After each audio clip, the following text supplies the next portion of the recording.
Bueno, muy buenas noches a todos. Bienvenidos a este curso ¿Quién es Jesús? 10 pasos para conocerlo. En el día de hoy vamos a hacer la introducción del libro de Thomas Rauch y el primer capítulo, las 3 búsquedas del Jesús histórico. Les habla el padre Manuel Pablo Maza Miquel de la Compañía de Jesús aquí en esta Pontificia Universidad Católica Madre y Maestra desde Santiago de los Caballeros en República Dominicana, concretamente desde la Facultad de Ciencias Sociales, Humanidades y Artes. Este es un curso que ha recibido el apoyo del Instituto Nacional de Pastoral, como los cursos anteriores, y también del Instituto Jesuita Pedro Arrupe de Miami, Florida, donde ustedes pueden también encontrar, tanto en el Instituto Nacional de Pastoral, si lo visitan, en la Rómulo Betancourt con Núñez de Cáceres, y el Instituto Jesuita Pedro Arrupe en internet. Tiene muchos materiales de todo tipo. Ahí está el último curso, las 20 clases de historia de la iglesia están grabadas ahí en ese instituto y están disponibles para su uso como usted quiera. Igual mi página web que le puse en el chat, manuelmaza.net, todo lo que encuentre ahí lo puede usar. Estamos en la búsqueda de Jesús de Nazaret. Nosotros también nos interesamos por ese Jesús en quien hemos conocido al Dios verdadero, en que hemos conocido al Padre de Jesús y sentimos la fuerza del Espíritu. Nosotros los cristianos católicos, los cristianos de todo el mundo, estamos celebrando este tiempo de Pascua tan hermoso, y nosotros en esta oportunidad vamos a ir leyendo ¿Quién es Jesús? De Thomas Rauch, que la publicación de Liturgical Press así lo evalúa. Es un libro claro, accesible, profundo, enseña lo esencial de nuestra fe en un mundo y una iglesia polarizados y en conflicto. Ojalá que muchos de ustedes se animen a adquirir el libro ¿Quién es Jesús? Se los recomiendo, es un libro excelente que uno no se cansa de leerlo y releerlo para seguir aprendiendo. Thomas Rauch durante mucho tiempo ha sido profesor de teología en una escuela jesuita en los Estados Unidos. Tiene varias publicaciones. Que yo sepa, esta es la que más se ha vendido en español. Él tiene otra sobre teología sistemática que yo nada más la conozco en inglés, en lengua inglesa. Bueno, Rauch, no le puedo decir la cantidad de cargos que ha tenido Rauch en la Arquidiócesis de Los Ángeles. Ha sido el presidente de una actividad ecuménica, es un hombre muy respetado por protestantes y católicos, ha sido censor de libros en muchos lugares y profesor querido por sus estudiantes jóvenes, es un hombre muy cercano a los jóvenes. Se pudiera decir que dime en qué Jesús tú crees y te diré qué clase de cristiana o cristiano eres tú. Se pudiera decir eso, que eso marca profundamente qué clase de cristianos somos nosotros, según el Jesús. Para unos el buen pastor, el maestro, el amigo de los niños, el Salvador, el que se acerca a nuestro corazón de manera misteriosa. Pero mucha gente entre nosotros tiende a afirmar sin dudar la divinidad y a negar su humanidad. Se cree que le están haciendo el gran favor a Jesucristo, negando su humanidad, como si Jesús fuera menos en todo lo humano que tiene, y lo que en realidad están hablando es un super Jesús, un Superman, un Jesús disfrazado de hombre, pero que en realidad ni sufre, ni tiene sed, ni tiene sentimientos, etcétera, ni se cansa. Esa negación significa que ya tenemos una idea de Dios. Muchas personas tienden a querer decirle al Señor cómo debe ser Dios. O sea que ya tenemos una idea de Dios y queremos decirle cómo le conviene a Dios presentarse, ¿no? Cómo le conviene a Dios el ser Dios. Y luego le aplicamos esa idea a Jesús, le sacamos cédula de Dios a Jesús. En el fondo, no aceptamos la encarnación. Queremos decirle a Jesús quién es Dios en lugar de aprenderlo, contemplándolo a Él. Es muy importante no tanto decir que Jesús es Dios, vamos a ir al lento con eso, sino vamos a reconocer que Dios se nos revela en Jesús. Dios es Jesús, que Dios, el Padre se nos revela en el Hijo. Quien me ha visto a mí, ha visto al Padre, dirá Jesús en el Evangelio de Juan. El Nuevo Testamento mismo tiene diversas cristologías. A Jesús se le ha representado de diversas maneras. Es importante recordar que en las catacumbas, esta es una representación, por ejemplo, en las catacumbas de las primeras representaciones de Jesucristo que se conocen. Esta es una de ellas, en las catacumbas, Jesús el buen pastor. También esta es muy antigua, de comienzos de la Edad Media, Jesús como Pantocrátor, como todopoderoso. Eso también es otra representación. Es una representación que copia la figura del emperador. Con los rasgos de la figura del emperador presentan a Jesús como todopoderoso, haciéndole ese gran favor, ¿no? Que como se dan cuenta, pues no es necesariamente la más verdadera. Recientemente, Jesús ha sido presentado de muchas maneras en los últimos 30, 40 años, como revolucionario político, como un mago, como un carismático galileo, como un rabino, como un protofariseo, una especie de fariseo mejor que los fariseos, un esenio, que era una secta desconocida hasta los años 40, aunque Flavio Josefo había hablado de ella, los esenios que vivían aparte, que hacían muchas abluciones, que rechazaban a todo el que tuviera cualquier defecto físico. Otros presentan a Jesús como profeta escatológico, es decir, como el profeta del final de los tiempos, el profeta del fin del mundo. Y para algunos teólogos de la llamada teología de la liberación, una especie de revolucionario social. Y no más que eso, no más que un guerrillero. Esto en realidad más es lo que se atribuye que a lo verdadero. Yo personalmente ni Gustavo Gutiérrez, ni Hugo Asman, ni Juan Luis II, ni Segundo Galilea, nadie de esos presentó a Jesús como si fuera un guerrillero. Es bueno tener claro eso. ¿Cuál es el mejor punto de partida para estudiar a Jesús en esta ruta que empezamos en esta noche con mucho ánimo, mucha alegría de que haya tantas personas interesadas? Me lo irán decir, ojalá formen grupos para ustedes repasar, discutir, grupos breves para pequeños y breves conversaciones. ¿Cuál será el mejor punto de partida? Bueno, si uno toma los evangelios, se da cuenta que hay varios pensamientos sobre Jesús. Eso quiere decir la palabra cristología. Hay como varios tratados de Jesús. Si usted coge Marcos, que hoy en día se considera el primer evangelio, claramente Jesús es hijo de Dios desde el bautismo, en el primer capítulo, ¿no? Tú eres mi hijo, ¿no? Le dice la voz. En cambio, Lucas y Mateo, claramente Jesús es hijo de Dios desde que el ángel anuncia su concepción virginal, claramente. Y Lucas hace una retrospectiva sobre los acontecimientos que preceden al nacimiento de Jesús. El relato de Zacarías en el templo, ¿no? Y es como un intento de traspasar el velo de la vida oculta, ¿no? Ese intento de Lucas.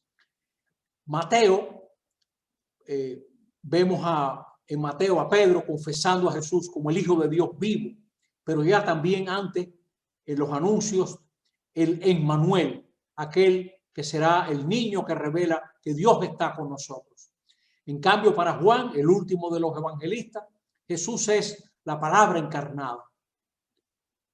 La palabra era Dios, ¿no? La palabra estaba ante Dios y la palabra era Dios.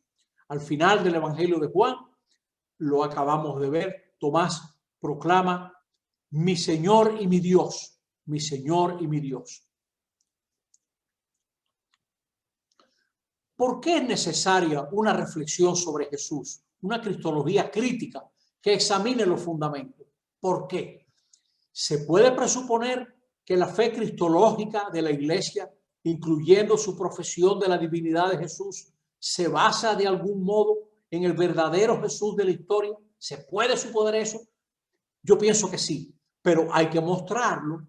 La fe cristológica, la fe que se dirige a Jesús, necesita una fundamentación crítica,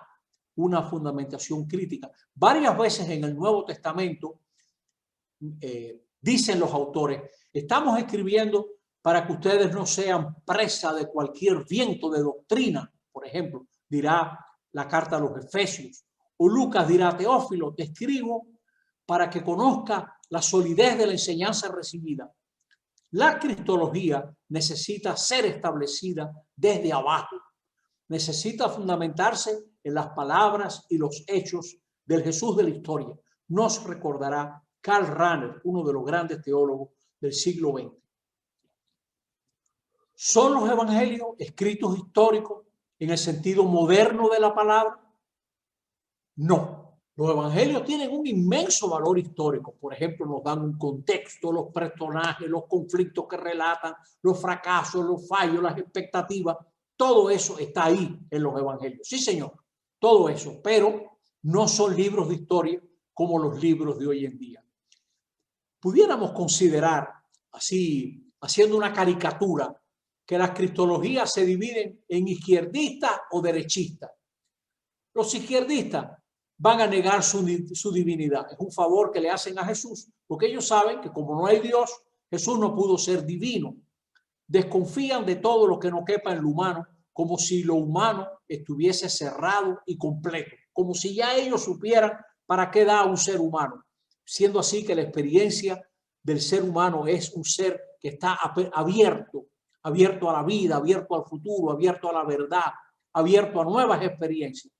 En cambio, del otro lado, los que llamaríamos derechistas niegan su humanidad, le tienen miedo a la humanidad, niegan lo histórico, lo procesual, lo que crece. Jesús sabía todo, porque como era Dios y ya ellos saben que Dios sabe todo, pues Jesús lo sabe todo. Y en el fondo aspiran a salvar a Jesús de lo humano, el Hijo encarnándose y ellos desencarnándolo, ¿no? Quieren salvar al Salvador. Eso siempre, la cosa va mal cuando usted quiere crear al Creador o salvar al Salvador o santificar al Espíritu, usted va mal, porque estamos hablando de las personas de la Trinidad, estamos hablando de Dios, del Dios vivo, ¿no? O sea que va mal quien quiera salvar al Salvador y esta vez lo quieren salvar de lo humano. A la base de los evangelios está la experiencia de la resurrección. Ella no es accesible a la investigación histórica. No podemos, con los métodos históricos, no podemos decir cómo fue la resurrección, etcétera. No lo podemos. Podemos analizar los efectos de lo que dicen que se encontraron con Cristo resucitado. Eso sí lo podemos hacer, pero la resurrección ella misma escapa a la investigación histórica. Pero los evangelios suponen la fe en la resurrección. Todo lo que hay en los evangelios ha sido puesto por escrito después de la resurrección y porque esos hombres y mujeres guardaron las palabras y los hechos de Jesús, porque tuvieron, al decir de ellos, encuentros decisivos con un Jesús que les salió al encuentro para explicarle la vida y las escrituras. El Jesús vivo de la fe cristiana, el Jesús histórico reconstruido por los especialistas, no es ni puede ser nunca el Jesús vivo de la fe cristiana. El Jesús verdadero es el Jesús glorificado que reina a la diestra del Padre, presente en su pueblo, en el Espíritu, mediado por las Escrituras y la tradición, encontrado en el servicio cristiano, en el discipulado y la liturgia. Ese es el Jesús de la Iglesia. Ese es, ¿no? No una reconstrucción, no es una reconstrucción. Walter Casper, un gran teólogo, cardenal, por cierto, amigo del Papa actual, tiene varios libros sobre la enseñanza del Papa, dice que necesitamos una reflexión sobre Jesús, una cristología dialéctica, es decir, algo que va y viene. que tiene dos criterios complementarios: el Jesús terreno y el Cristo resucitado, exaltado. La revelación en Jesucristo no está completamente dada en su vida histórica. Hay que pensar también en la resurrección. Hay algo en la resurrección que tenemos que aprender. Hoy nosotros vamos a irnos adentrando en diversos accesos a Jesús a través de la iglesia, los evangelios y el plato fuerte, la investigación sobre el Jesús histórico y su contexto, sobre el Jesús histórico y su contexto. O sea que tiene mucho de metodología, pero esto nos va a ayudar a leer los evangelios y a conocer mejor a Jesús. La primera vez que hubo una búsqueda en serio sobre quién fue Jesús, una búsqueda científica, fue en el siglo XVIII. Un hombre que se llamaba Reimarus, y esa va a ir hasta Schweitzer en 1965, murió en 1965. Hermann Samuel Reimarus, un hombre del siglo XVIII. Él empezó a distinguir entre el Jesús de la historia y el Cristo de la tradición cristiana.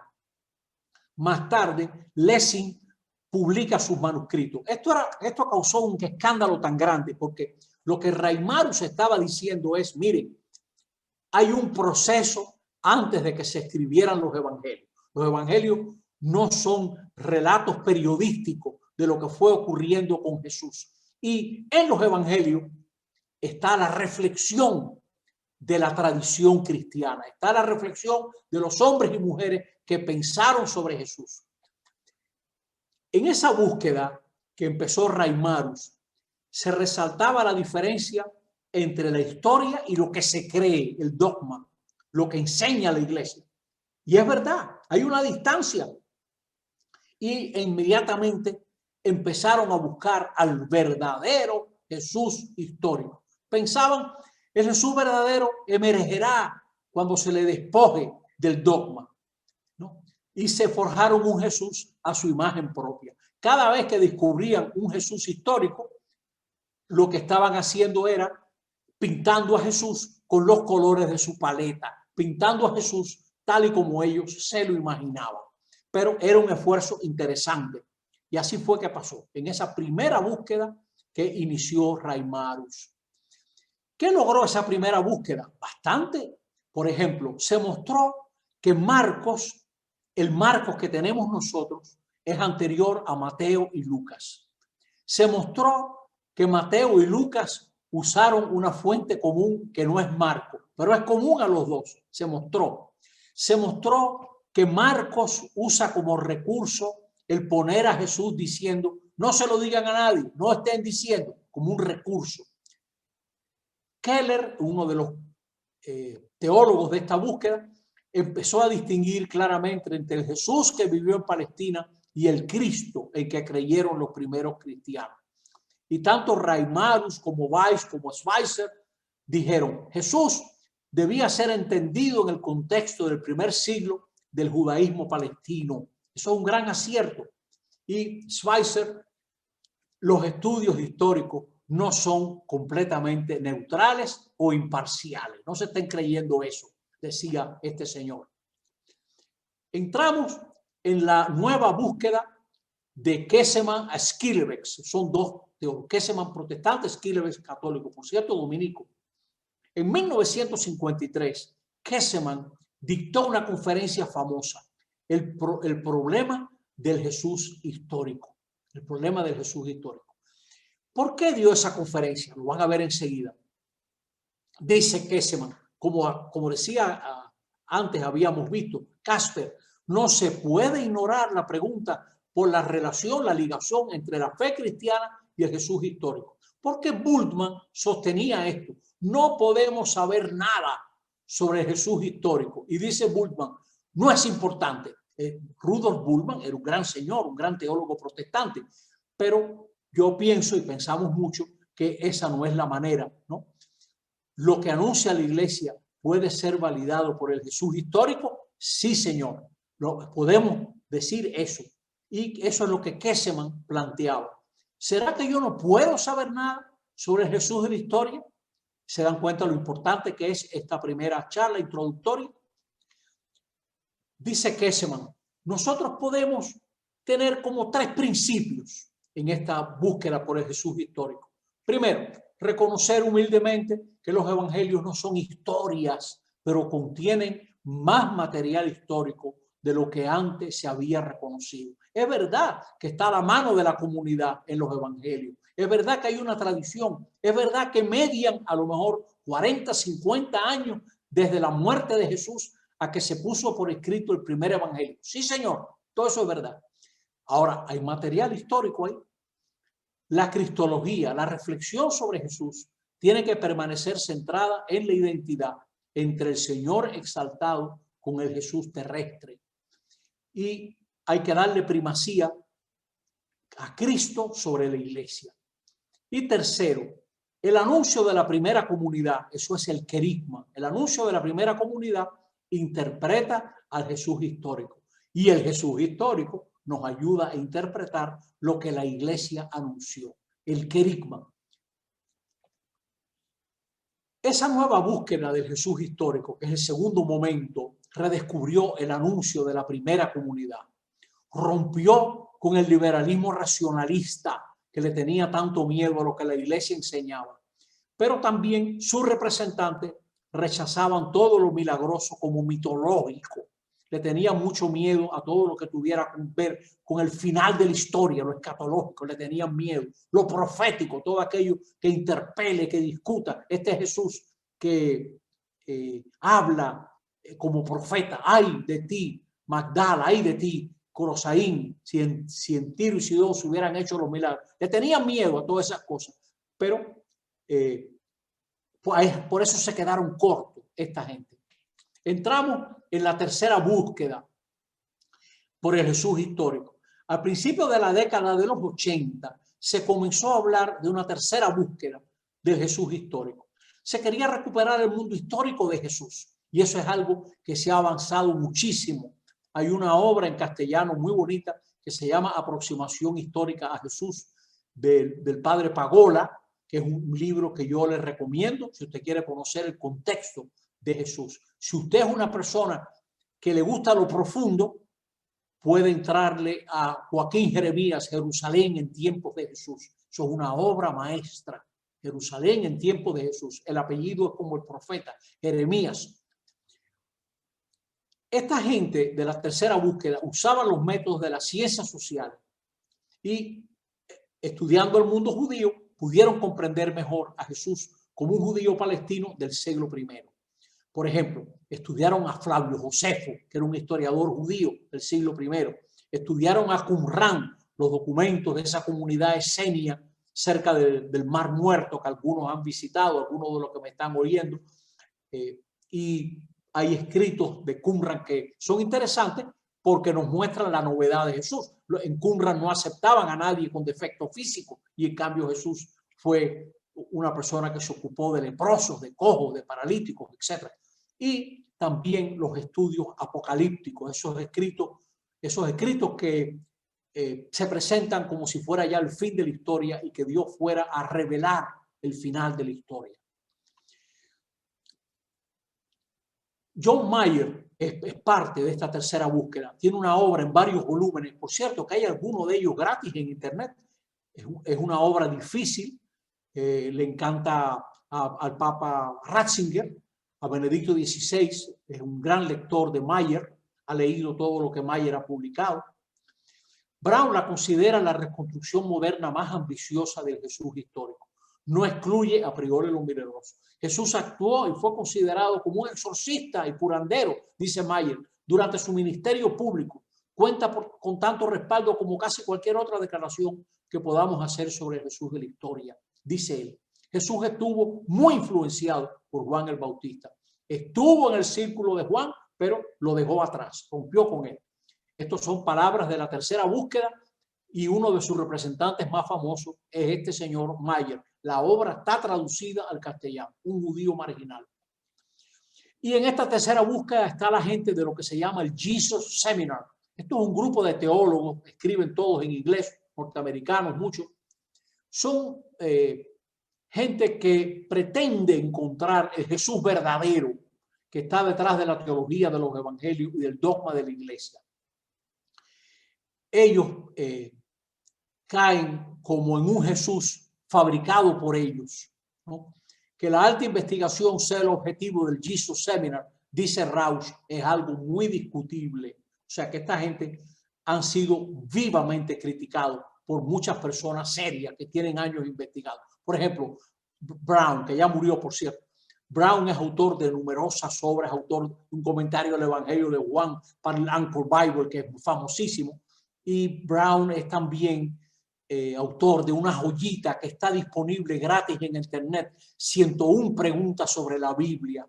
Ese libro precioso, 101 preguntas sobre la Biblia. Bueno, dice Brown, esta gente son un grupo pequeño, encuentran al Jesús que desean encontrar, tienen su agenda, son peligrosos porque dan una impresión falsa como si ellos supieran todo, ¿no? Dice, ha producido muchos titulares, pero no ha añadido mucho a nuestro conocimiento del Jesús histórico. Esta es la crítica de Johnson, un señor que ha estudiado bastante Jesús histórico.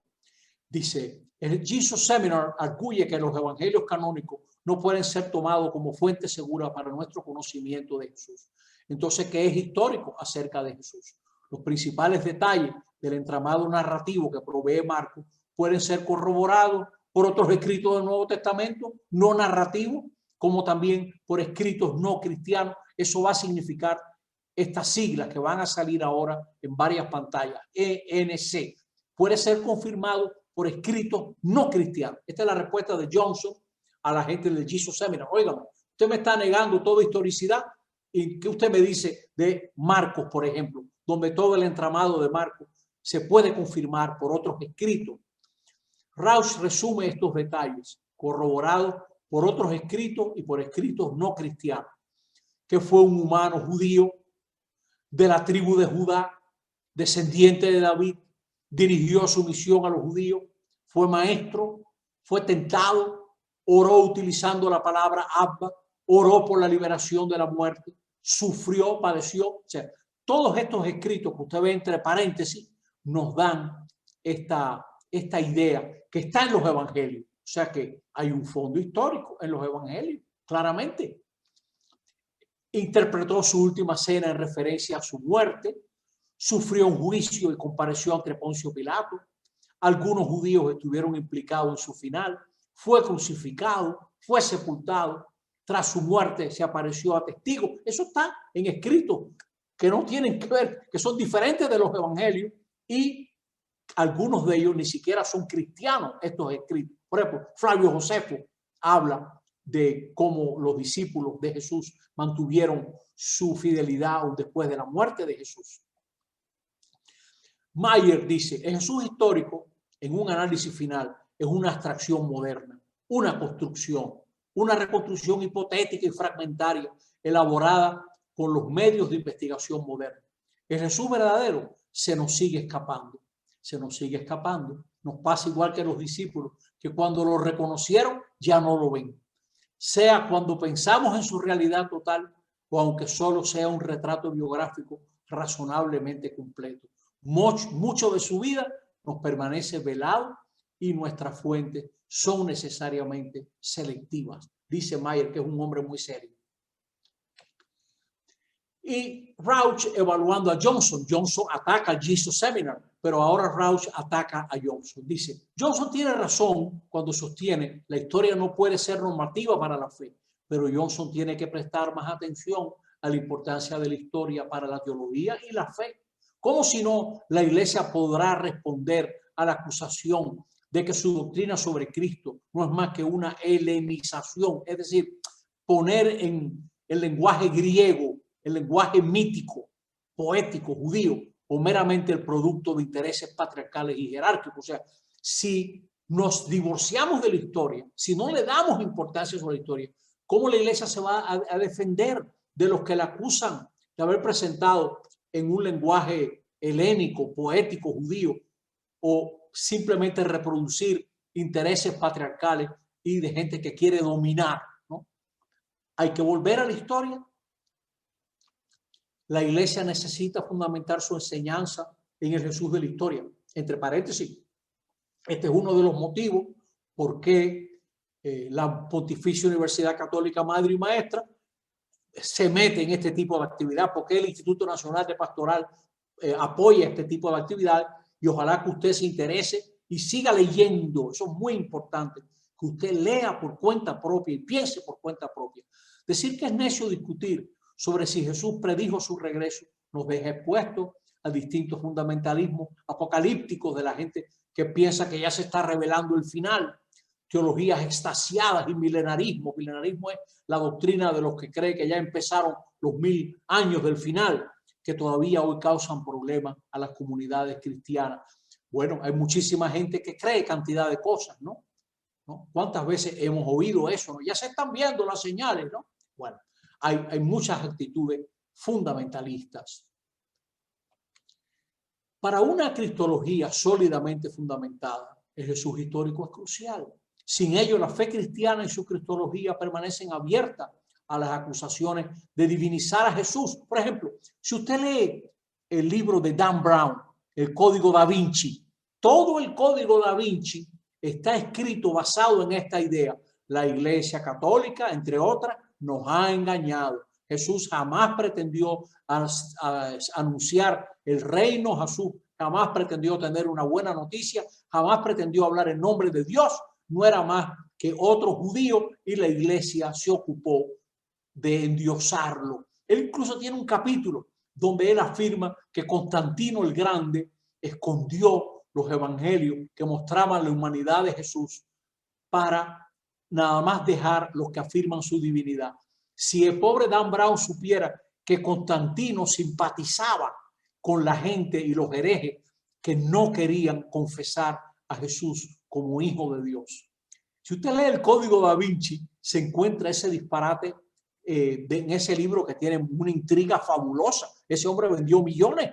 El Código Da Vinci vendió millones de libros porque sabía crear intriga. Pero es falso decir que Constantino escondió los evangelios que hacían de Jesús un humano, pues si Constantino simpatizaba con la gente que creía y quería defender que Jesús no fue más que un humano sublime, en contra de Atanasio de Alejandría, que afirmaba que Jesús es Dios de Dios, luz de luz, Dios verdadero de Dios verdadero. Lo estamos diciendo los domingos en misa. Eso es muy serio. Ojalá que este curso nos ayude a decirlo con más integridad.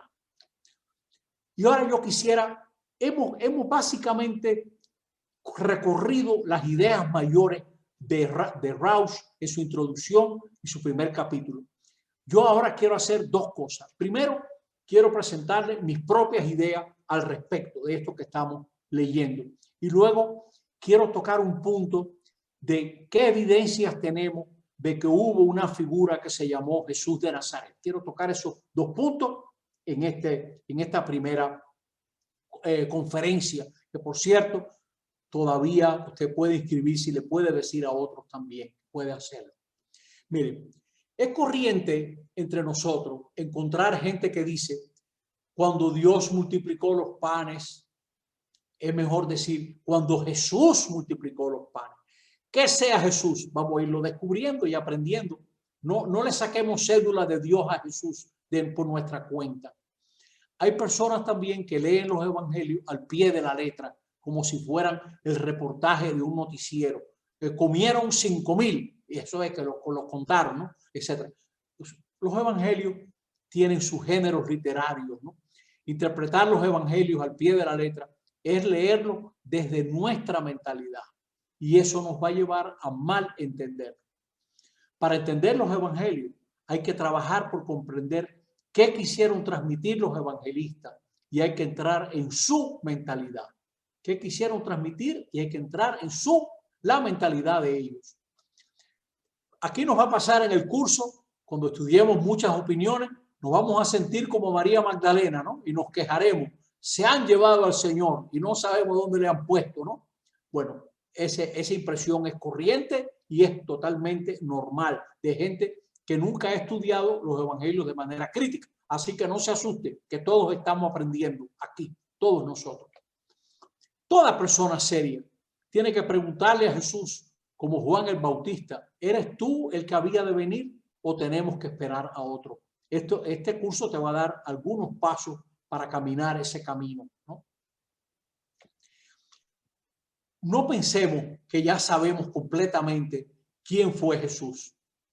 Cuando usted considera que hubo discípulas y discípulos que caminaron con Jesús por más de 2 años y no por eso comprendieron cabalmente en qué consistía la buena noticia del reino. Le doy 2 ejemplos. Cuando van los discípulos de Maús, dicen, nosotros esperábamos que él iba a liberar a Israel. Esa gente caminó con Jesús.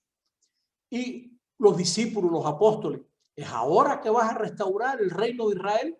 Le preguntan Jesús poco antes de que Lucas narre en Hechos la ascensión. Ahí hay gente preguntando todavía que si es ahora, que es para arriba que vamos, ¿no? O sea, que no pensemos que nosotros somos especialistas, ¿no?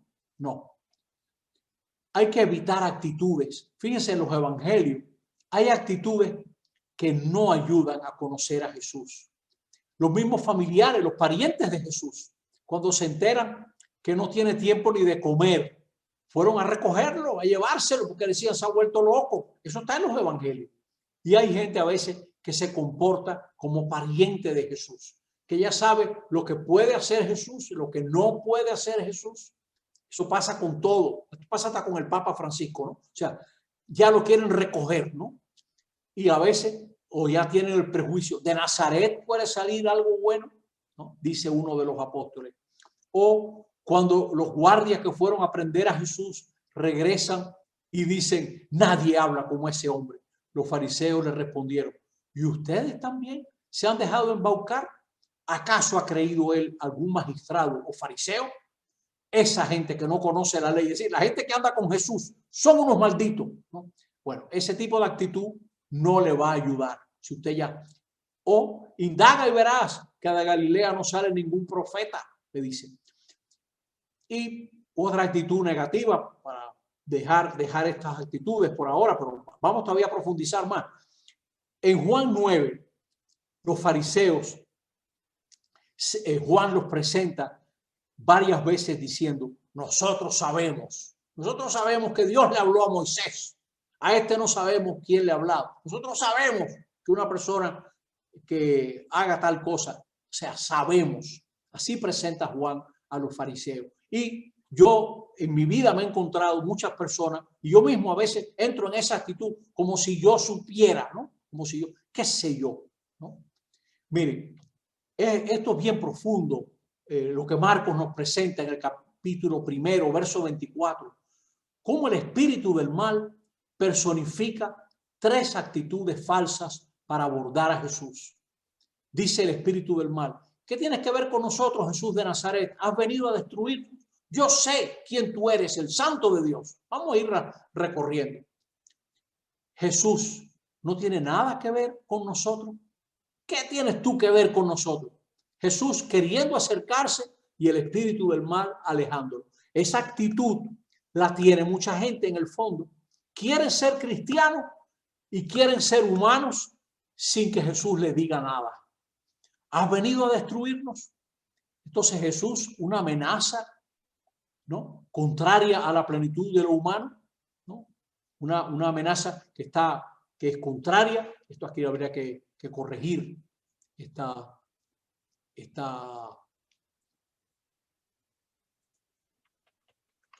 contraria, una amenaza contraria a la plenitud de lo humano. Y finalmente, yo sé quién tú eres, el Santo de Dios. ¿Puede alguien decir que ya sabe todo sobre Jesús y sobre Dios y no necesita aprender nada? Fíjate cómo Marcos presenta al espíritu del mal personificando 3 actitudes falsas para abordar a Jesús, que están presentes en muchos de nosotros en algún momento, ¿no? ¿Cuáles son las actitudes? Una actitud buena para tomar este curso. La actitud del padre del niño epiléptico. Creo, pero ayuda a mi poca fe. Si me dejas con mi fe, estamos perdidos. Como decía Claudio de la Colombier, no te fíes de mí que te vendo, ¿no? Que creo, pero ayuda a mi poca fe. O el ciego de Juan 9. ¿Y quién es, Señor, para que crea en Él? Explícame para yo creer, ¿no? Y la actitud incluso de unos funcionarios que tenían preso a Pablo, y cuando declaran qué es lo que está pasando con Pablo, dice, yo pensé que era otra cosa, pero solo tenían contra él, contra Pablo, cuestiones referentes a sus creencias y a un tal Jesús ya muerto de quien Pablo afirma que vive. De eso se trata este curso, de este tal Jesús que tanto tiene que aportarnos a todos nosotros. ¿Cuáles son la verdadera actitud que construye conocimiento? Y voy terminando esta parte, me queda todavía una partecita. Dice Lucas, el comienzo de Lucas. Algunas personas se han dado a la tarea de ordenar una narración de los acontecimientos. Fíjate cómo los evangelios tienen un orden que ha sido impuesto, los acontecimientos que han ocurrido entre nosotros, tal como nos han sido transmitidos por aquellos que fueron los primeros testigos. Es curioso que sea la escritura la que afirma la existencia de la tradición. Antes de que hubiera Lucas, hubo una tradición que Lucas aprovechó y va hacia los primeros testigos que después se hicieron servidores de la palabra. Claro, porque mucha de la enseñanza era oral, pero también servidores del mensaje, del evangelio. Y dice ahora, después de haber investigado cuidadosamente todo desde el principio, también a mí me ha parecido bueno escribir un relato de nuevo ordenado para ti, ilustre Teófilo. Ahora miren el motivo principal. De este modo podrás verificar la solidez de las enseñanzas que has recibido. Ojalá que este curso ayude a que nosotros podamos entender mejor la solidez de las enseñanzas recibidas. Esta es la primera parte de las dos partecitas que me quedaban por exponer.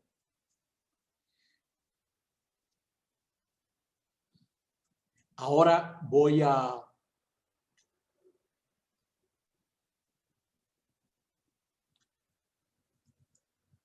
dejar esta aquí y voy a abrir otro PowerPoint que me interesa compartir con ustedes. Yo quiero dedicar un rato, unos minutos, a mostrar por qué es importante reconocer que Jesús es un personaje histórico y que los evangelios tienen una validez histórica. Ya esto no es Rausch. Rausch nos ha servido y ahora estamos hablando de otro punto, pero Rausch lo toca, este punto Rausch lo toca. Miren, puede ser que una persona diga, yo no creo que Jesús es hijo de Dios, yo no creo que Jesús tenía nada de extraordinario. Bueno, eso se puede aceptar, pero yo creo que hoy en día casi nadie serio duda de la existencia de un personaje que se llamó Jesús. Eso es lo que yo trato de mostrar. Eso es lo que yo trato de mostrar. Dice Gunther Borgmann, que tiene un libro sobre Jesús muy bonito. Este es un protestante. Ya nadie está en condiciones de escribir una vida de Jesús. Es verdad. No tenemos ningún rastro directo. Hoy en día casi nadie duda de que Jesús haya sido un personaje histórico. Dice las dos cosas, ¿no? O sea, otra cosa es que usted diga sobre Jesús, pero fue un personaje histórico. Por ejemplo, Flavio Josefo, en las antigüedades judías. Esto es Flavio Josefo escribiendo antes de que terminara el primer siglo. Anás convocó una asamblea de jueces e hizo comparecer a Santiago, hermano de Jesús, llamado el Cristo, y algunos otros presentó contra ellos las acusaciones de ser transgresores de la ley y los condenó a ser apedreados. Eso está en las antigüedades judías. Por esta época vivió Jesús, un hombre sabio, si es que en realidad se le puede llamar hombre. Eso es entre paréntesis, un añadido cristiano, ya que llevaba a cabo cosas extraordinarias, maestro de personas que estaban totalmente dispuestas a prestar buena acogida a las doctrinas de buena ley, cosas extrañas. Conquistó a muchas personas entre los judíos e incluso entre los griegos. Era considerado el Mesías. Eso está en un historiador judío, ¿no? Y luego en las antigüedades judías, cuando al ser denunciado por nuestros notables, Pilato lo condenó a la cruz, los que le habían dado su afecto al principio no dejaron de amarlo. Proclamando luego, eso es un añadido cristiano, se le había aparecido al tercer día viviendo de nuevo tal como habían declarado los divinos profetas, así como otras 1000 maravillas a propósito de él. Todavía en nuestros días no se ha secado el linaje de los que por causa de él reciben el nombre de cristianos. Bueno, tiene añadiduras, yo las he puesto entre paréntesis, pero en Flavio Josefo usted lo puede buscar en internet, esas obras están en internet. Flavio Josefo habla de Jesús de Nazaret. O un historiador judío todavía romano, más interesante, Plinio el Joven, sobrino de Plinio el Viejo, el que relata la erupción del Vesubio, que por cierto la vio tan de cerca que se murió. O sea, yo creo que falleció respiró los gases de la erupción. Plinio el Joven, que fue funcionario y gobernador en Bitinia, y le pongo dónde está Bitinia, en el Mar Negro, se conserva de nuevo en internet de este hombre escribiéndole al emperador Trajano, pidiéndole consejo de qué hacía con los cristianos que lo tenían harto, ¿no? ¿Qué hacía él? Dice, el método que he observado con aquellos que han sido denunciados ante mí como cristianos, escribiendo hacia el 111, si lo confiesan, repito la pregunta 2 veces más, añadiendo la amenaza de castigo capital, la amenaza de muerte. Si todavía persisten, ordeno que los ejecuten. Porque cualquiera que sea la naturaleza de su credo, dice este arrogante romano, al menos no tengo ninguna duda de que la rebeldía y la terquedad inflexible merecen castigo. O sea, esta gente, usted se empecina en ser eso, que a mí no me gusta, yo lo mato, ¿no? Había otros procesados también por el mismo encaprichamiento, pero siendo ciudadanos romanos, ordené que los mandaran para Roma. Le está escribiendo a Trajano desde Bitinia. Afirmaron, sin embargo, que toda su culpa o su error era que tenían el hábito de reunirse en un día determinado antes de que amaneciera, cuando cantaban un himno a Cristo en versos alternados como a un Dios, y se comprometían con solemne juramento a ningún acto malvado, sino a jamás cometer ningún fraude, robo o adulterio, a nunca falsear sus palabras ni traicionar una confidencia cuando le fuese requerido el hacerlo. Esto es Plinio el Joven. Después de lo cual era su costumbre separarse y luego juntarse de nuevo para comer, pero comida de tipo ordinario e inocente. Hasta esta práctica, sin embargo, habían abandonado después de la publicación de mi edicto, por medio del cual, de acuerdo a vuestras órdenes, prohibí las reuniones políticas. Rejuzgué mucho más necesario el extraer toda la verdad de 2 mujeres esclavas con la ayuda de torturas, quienes fueron proclamadas diaconisas, pero no pude descubrir nada más que superstición excesiva y depravada, dice Plinio. Este es Plinio el Joven. Más tarde, 106, 117, Tácito en los anales, cuando habla del emperador Nerón, tiene un testimonio muy interesante. Usted sabe que Nerón, que se creía poeta, parece que quiso inspirarse para hacer una oda al incendio de Troya y le dio candela a unas casas en Roma. El incendio se extendió y se quemó gran parte de la ciudad. Entonces él le echó la culpa a los cristianos. Dice, para cortar de raíz este rumor de que él le había dado candela a Roma, pretextó unos culpables, personas odiadas por sus delitos y a quienes el pueblo llamaba cristianos, y los entregó a los más refinados castigos. Se sabe que uno de los castigos era, en medio de la noche, rociarlo con sustancias con combustible y vestidos de piel que ardieran, ¿no? Cristo, el fundador de esta secta, de quien habían tomado el nombre, había sido ajusticiado por el procurador Poncio Pilato en el reinado de Tiberio.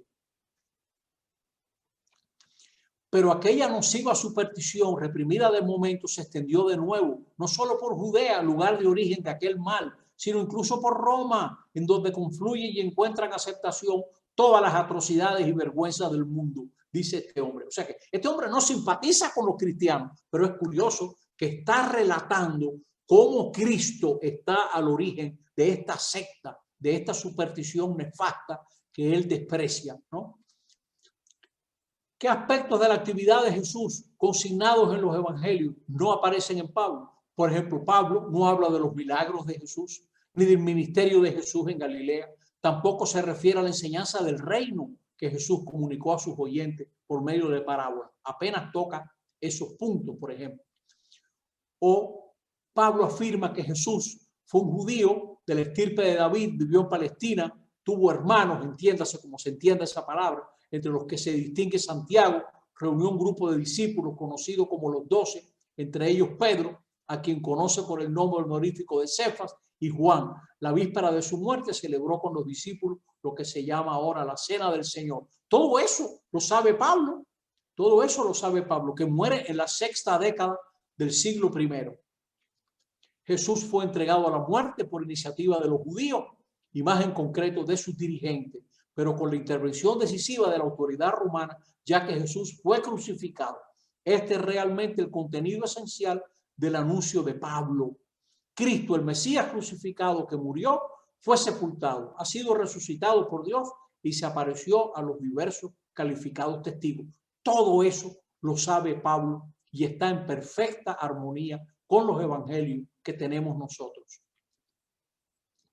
¿Qué pensar de los apócrifos? Hay evangelios, por ejemplo, el evangelio de Tomás, que tiene a lo mejor algunos dichos verdaderos de Jesús, pero son evangelios que buscan complacer la curiosidad popular sobre Jesús, armando una imagen compuesta con fragmentos de los evangelios canónicos, de los regulares, y unidos a leyendas y cuentos llenos de portento. Por ejemplo, en algunos evangelios, cuando Jesús lo molesta a algún amiguito, le hace crecer las orejas como si fuera un burro. Cuando María y José van para Egipto, las palmeras se inclinan para que José pueda recoger dátiles, etc. Todos son muy, muy lindos los evangelios apócrifos, ¿no? Pero son opiniones heréticas, algunos de ellos también. Los estudios de las fuentes judías, romanas y cristianas ofrecen una base suficiente para afirmar tres datos trascendentales. Las comunidades cristianas del siglo I dejaron su huella en documentos y tradiciones de la época, y Jesús de Nazaret es el centro de esas comunidades. Este Jesús que vamos a estudiar en este curso. Aunque manos cristianas hayan retocado esos testimonios, por ejemplo, Flavio Josefo se sabe que fue retocado por manos cristianas. Es fácil descubrir una figura histórica discutida y fascinante. Tercero, el contexto histórico que aparece en nuestros 4 evangelios concuerdan con el ofrecido por fuentes no cristianas y aún hostiles al cristianismo. Vamos a examinar esa fuente con más detalle, reconociendo sus limitaciones y aceptando la validez de su evidencia, ¿no? Mucha gente dice, los evangelios son obras de ficción que fueron escritos después de la resurrección, tal vez más de 40 años como mínimo. Es cierto, es verdad. Presentan un Jesús humano que llora, padece, ignora, se angustia, teme, se frustra ante la incomprensión y cerrazón de su propio discípulo, no logra despertar la fe en alguna localidad. Ese es el Jesús de los evangelios. Eso es interesante. Si los evangelios son obras de ficción, se ve que no lo hicieron bien entonces, porque el Jesús que nos presenta es un Jesús lleno de limitaciones. Más humano no puede ser. Los evangelios no esconden una serie de datos que generan graves dificultades sobre Jesús y su mensaje. Reportan cómo los discípulos abandonaron a Jesús, cómo el maestro se sometió al bautismo de Juan el Bautista.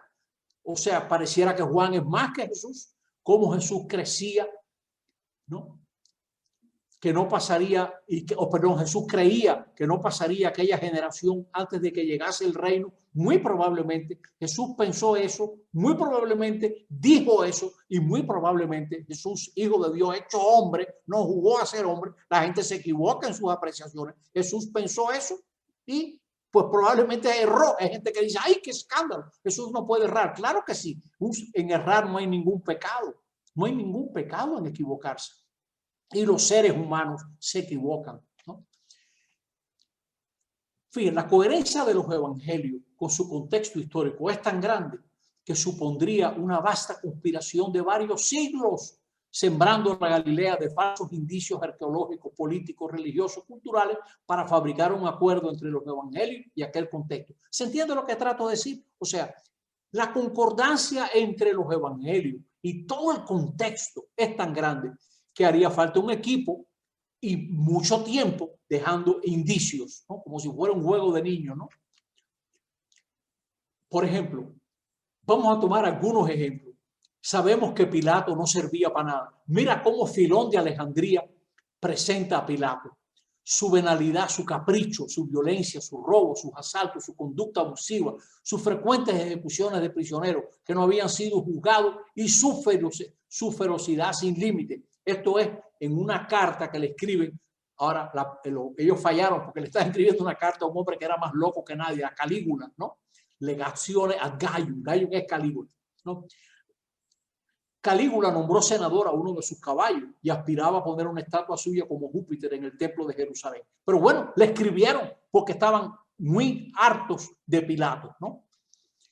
O tanto Tácito como Flavio Josefo afirman que Pilato era procurador o gobernador. Hasta Claudio, el título era prefectus. Prefectus. Miren, ¿por qué yo insisto en esto? Los evangelios están tan cerca de la historia que hay historiadores romanos que usan para Pilato títulos, ¿no? Títulos diferentes de los que se usan en los evangelios. Por ejemplo, Pilato mandaba tropas y tenía ius gladi, podía condenar a muerte, ¿no? Era prefectus. Pues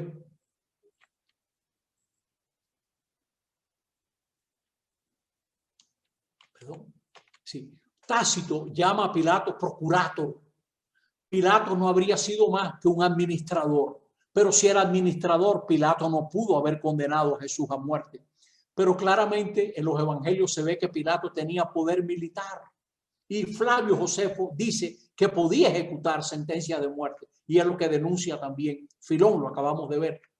Queridos amigos, en el siglo XX se descubrió una losa de un teatro donde claramente se ve el título, como dice Tiberium, o sea, entonces Pilatus, ¿no? Y entonces se ve Poncio Pilato, prefecto, ¿no? Prefectus de Judea, ha dedicado al pueblo de Cesarea un templo en honor de Tiberio. Parece que Pilato, tratando de congraciarse con Tiberio, a quien debía su nombramiento, Pilato debía su nombramiento a un funcionario que trabajaba para Tiberio, se llamaba Sejanus. Por cierto que Sejanus está también en internet.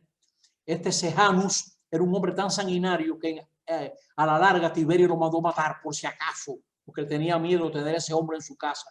Bueno, pues ese señor recomendó a Pilato para el carguito, y Pilato, queriéndose congraciar con Tiberio, hace dedicó, ¿no? un edificio, y como le faltaba piedra para hacer el escalón en el teatro, la usaron más tarde. En el 61 descubrieron esa piedra. Todo esto está en internet, usted lo puede mirar. Busca a Antonio Fobra, que fue el hombre que descubrió esto, ¿no? El Pilato de los evangelios concuerda perfectamente con la información de la tarja descubierta en Cesarea Marítima.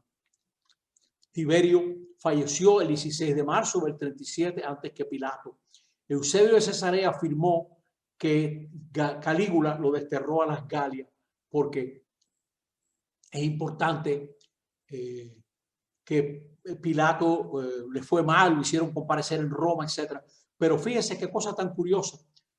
Hay una obra apócrifa que dice que Pilato se convirtió y llegó a creer en Jesús. Eso nunca lo ha aceptado la iglesia, pero hay iglesias distintas de la católica que lo tienen por santo a Pilato porque valoran el testimonio de esas actas que nosotros no aceptamos.